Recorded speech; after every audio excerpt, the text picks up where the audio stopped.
On one bright and sunny morning, Johnny and Joey decide to start a business. They both had their own great ideas, so they went their own separate ways. Johnny decided to start a brick-and-mortar store to sell his products. He rented out a nice building at a nice location. He hired a couple of salespeople. He printed brochures and flyers and direct mail pieces. He advertised in the local newspapers. And within a few weeks, Johnny started seeing sales and a lot of local customers. Johnny was excited, but he had a very high overhead and a very low profit margin, so he decided to wait to see some growth. Joey, on the other hand, decided to start an online store to sell his products. Joey got a nice-looking website with a nice little name. He hired a content writer. He invested in online marketing and got some help with SEO and email marketing. He advertised on different websites and signed up for pay-per-click advertising.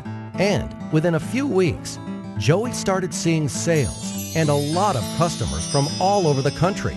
Joey was excited since he had very low overhead and a very high profit margin, and he could not wait to see some growth. A year passes by. Johnny was still in the same building with the same salespeople and the same marketing strategy and the same local customers. His overheads were still very high and his margins were still very low, so he decides to wait another year to see some growth. Joey moved to a new office, hired more people, and kept getting a lot of new and repeat customers from all over the country. His overheads were still very low and his margins were still very high, so he decides to start another online store to sell a different line of products. Another year passes by.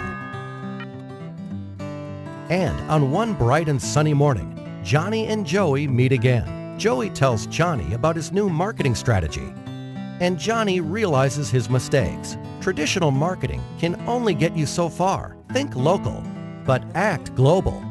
So this time, Johnny went back and fired his rusty salespeople and fired the old-school ad agencies that did the brochures, flyers, and newspaper advertising for him. He hired a good web company and outsourced all his online marketing to them. And within a few weeks, Johnny was again a happy man to see increased profits and lower overheads. And needless to say, he was very thankful to Joey for pointing him in the right direction. Welcome to Comnez, your one-stop shop for all your web and online marketing needs.